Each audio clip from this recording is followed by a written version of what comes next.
Hello student, welcome back to my channel SM Tutorial Home.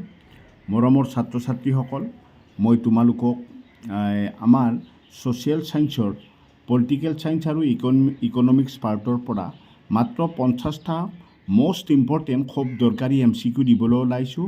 এইকেইটা MCQৰ ভিতৰত তোমালোকৰ অতি কমেও 17 মাৰ্কছ থাকিব। 17টা MCQ পলিটিকেল আৰু ইকনমিক্স পাৰ্টৰ পৰা থাকিব। তো আহা তেতিয়াহ'লে কি MCQ আছে আমি এবাৰ চাই লওঁ। ভাৰতীয় ৰিজাৰ্ভ বেংকৰ মুখ্য কাৰ্যালয়, ইয়াত অপশ্যনবিলাক তোমালোকৰ অপশ্যন থাকিব দিল্লী, মুম্বাই, গুৱাহাটী অপশ্যন থাকিব। মই ইয়াত অপশ্যনটো দিয়া নাই, ডাইৰেক্ট এনচাৰটো দি দিছোঁ যে ভাৰতীয় ৰিজাৰ্ভ বেংকৰ মুখ্য কাৰ্যালয় উত্তৰটো হৈছে মুম্বাই। ঠিক আছে। আৰু এটা প্ৰশ্ন ইয়াত লগতে মই তোমালোকক কৈ দিছোঁ, ৰিজাৰ্ভ বেংক কেতিয়া স্থাপিত হয় সেইটো আহিব পাৰে। সেইটো আহিলে 1935ত লিখিবা। ঠিক আছে, 1935ত ৰিজাৰ্ভ বেংক স্থাপন হৈছিলে। কুৱেশ্যন নম্বৰ 2 চোৱা, ভাৰতবৰ্ষত স্থাপন হোৱা প্ৰথমটো বেংক হ'ল bank of Hindustan. Bank of Hindustan. আৰু কেতিয়াবা এই কুৱেশ্যনটো তোমালোকক দিব পাৰে, 1970 চনত স্থাপিত হোৱা বেংকটোৰ নাম কি? তেতিয়াও লিখিব লাগিব bank of Hindustan.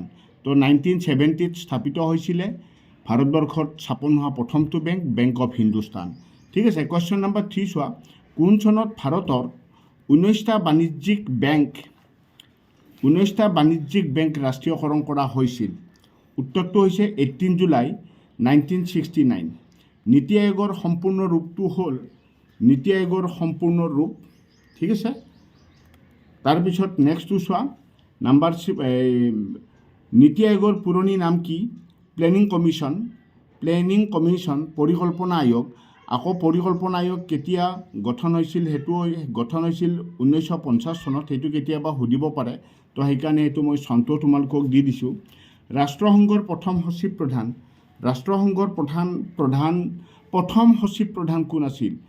First secretary general of UN। Auto নহয়, অ'টো নালাগে, UN। তো ৰাষ্ট্ৰসংঘৰ প্ৰথম সচিব প্ৰধান আছিল ট্ৰাইভিলি।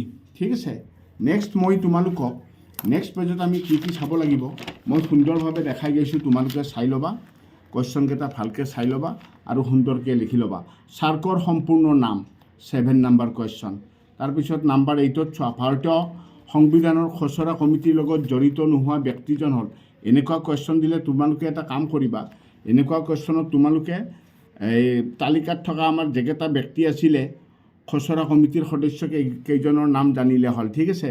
আৰু যিটো নাথাকে সেইটো নোহোৱাটো বাচিব দিব। তাৰপিছত নম্বৰ 9টো চোৱা, তলৰ কোনটো ৰাষ্ট্ৰসংঘৰ প্ৰধান অংগ নহয়? ঠিক আছে, অপশ্যন ডিটো শুদ্ধ। তাৰপিছত নম্বৰ 10টো চোৱা, নম্বৰ 10ত দিছোঁ ভেটো প্ৰদান কৰাৰ ক্ষমতা কাৰ আছে? নিৰাপত্তা পৰিষদৰ স্থায়ী সদস্য ৰাষ্ট্ৰসমূহৰ আছে। ঠিক আছে। নেক্সট আমি চাওঁ, এইখিনি চোৱা। নম্বৰ 11টো চোৱা, number 11 full form of IDBI। 12ত চোৱা, 13টো চোৱা। তোমালোকে কুৱেশ্যনকেইটা ভালদৰে চাই ল'বা। নীতি আয়োগৰ প্ৰথমখন সভা দিল্লীত বহিছিল যে, এইটো কেতিয়া কিমান চনত বহিছিলে, কিমান তাৰিখে বহিছিল সেইটো? 14 নম্বৰ উত্তৰ পূব পৰিষদ গঠন হৈছিল 1971ত। ঠিক আছে। 15-16 এই গোটেইকেইটা কুৱেশ্যন তোমালোকে ভালদৰে চাই লোৱা। এই কুৱেশ্যনকেইটাৰ ভিতৰতে তোমালোকৰ পলিটিকেল ছায়েন্স আৰু ইকনমিক্স পাৰ্টৰ পৰা থাকি যাব। নেক্সট আৰু কি চাব লাগে মই দেখাই দিছোঁ তোমালোকক।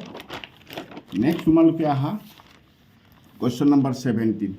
কুৱেশ্যন নম্বৰ 17টো চোৱা, তলৰ কোনটো মুদ্ৰাৰ কাৰ্যাৱলীৰ ভিতৰত নপৰে? এতে দিছে বিনিময়ৰ মাধ্যম, এইটো মুদ্ৰাৰ কাৰ্য হয়। বিতে দিছে মাপকাঠি, এইটোও হয়। 3তে দিছে, চিতে দিছে মূল্যৰ ভাণ্ডাৰ, এইটোও হয়।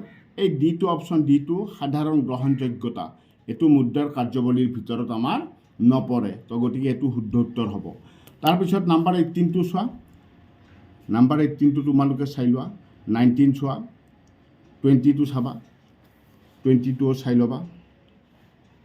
ঠিক আছে। গোটেইকেইটা তোমালোকে চাই ল'বা। মই দেখাই আছোঁ তোমালোকক, ভালদৰে এইকেইটা কুৱেশ্যন চালেই হৈ যাব তোমালোকৰ। ঠিক আছে। নেক্সট 21টো চোৱা, 21, 22, 23, 24, 24 অপশ্যন বিটো শুদ্ধ হয়। য'ত অপশ্যন প্ৰত্যেকতে লগা হয় মই প্ৰত্যেকতে দি দিছোঁ, ঠিক আছে। তো এইকেইটা ভালদৰে তোমালোকে চাই ল'বা। নেক্সট পেজত চোৱা, 25 নম্বৰ পেজ চোৱা, দেশৰ আৰ্থিক ব্যৱস্থাৰ ওপৰত থকা কুৱেশ্যনটো ভালদৰে চাই ল'বা। এনচাৰটো মই দি দিছোঁ, ৰেড কলমেৰে এনচাৰ দি দিছোঁ। 26ৰো এনচাৰটো চাই ল'বা। 27 চাবা, 28, 29 সুন্দৰকৈ চাই ল'বা, ঠিক আছে। 29টো আছে ভাৰতীয় সংবিধানৰ খচৰা সমিতিৰ অধ্যক্ষজন হ'ল ডক্টৰ বি আৰ আম্বেদকাৰ, ঠিক আছে। নেক্সটটো চোৱা, 30 নম্বৰটো ৰাষ্ট্ৰসংঘ দিৱস পালন কৰা হয় 24 অক্টোবৰ। 31টো চাবা, সাৰ্ক অৰ্থাৎ দক্ষিণ এছিয়া আঞ্চলিক সহযোগিতা সংস্থাৰ মুখ্য কাৰ্যালয় অৱস্থিত কাঠমাণ্ডু। 32টো চাবা, 33 চাবা, 34, 35। তো এইখিনি কুৱেশ্যন তোমালোকে ভালকৈ চাবা। টোটেল 50টা কুৱেশ্যন আছে, মই দেখাই আছোঁ তোমালোকক। নেক্সট নাম্বাৰটো চোৱা, 36 নাম্বাৰটো, গুৱাহাটী বেংক স্থাপন হৈছিল 1926। অসমৰ প্ৰথম বেংকটো যদি সোধে তেতিয়াও তোমালোকে গুৱাহাটী বেংকে লিখিব লাগিব। এইটো কুৱেশ্যন যে আছে, গুৱাহাটী বেংক স্থাপন হৈছিল 1926 চনত, অৰ্থাৎ গুৱাহাটী বেংকটোৱে আছিল অসমৰ প্ৰথম বেংক। দুই ধৰণে দিব পাৰে, কুৱেশ্যনটো চাই ল'বা। তাৰপিছত নেক্সট কুৱেশ্যনখিনি চাই লোৱা, গোটেইখিনি চাই ল'বা বঢ়িয়াকৈ, ঠিক আছে। এইখিনি ধুনীয়াকৈ চাই লৈ তোমালোকে লিখি ল'বা। এইকেইটাৰ ভিতৰত চালে তোমালোকে অতি কমেও 17 নম্বৰ পাবা। 17 মাৰ্কছ আছে ইয়াত। তাৰপিছত 42টো চাবা, 43, 44, 45, 46, 47, 47টো চোৱা, ঠিক আছে, 47। তাৰপিছত লাষ্ট 3টা আছে, সেই 3টা মই তোমালোকক দেখাই দিছোঁ। যদি তোমালোকক আকৌ কিবা লাগে, যদি লগা হয় তোমালোকক ছ'চিয়েলৰ যদি বাকী পাৰ্টৰ লাগে, তেতিয়াহ'লে তোমালোকে মোক কমেণ্ট কৰি জনালে মই যেনেকৈ নহওক দি দিম তোমালোকক। কিন্তু আৰু যদি পৰীক্ষাও আহি গ'লতো, যদি তেতিয়াহ'লে নিজে তোমালোকে চাই লোৱা, তেতিয়াহ'লেতো কথাই নাই। বাকী লংখিনি মই ইতিমধ্যে ছ'চিয়েলৰ কি কি চাব লাগে মই দি দিছোঁ তোমালোকক। তো ঠিক আছে, তো কুৱেশ্যন নম্বৰ 50টো চাই লোৱা। কুৱেশ্যন নম্বৰ 50, 1945 চনত অনুষ্ঠিত হোৱা নিৰ্বাচনত ইংলেণ্ডত কোনটো দল জয় হৈছিল? শ্ৰমিক দল। তো মৰমৰ ছাত্ৰ ছাত্ৰীসকল, আজিলৈ আৰু বিশেষ নাই, ইমানতে মই সামৰণি মাৰিলোঁ।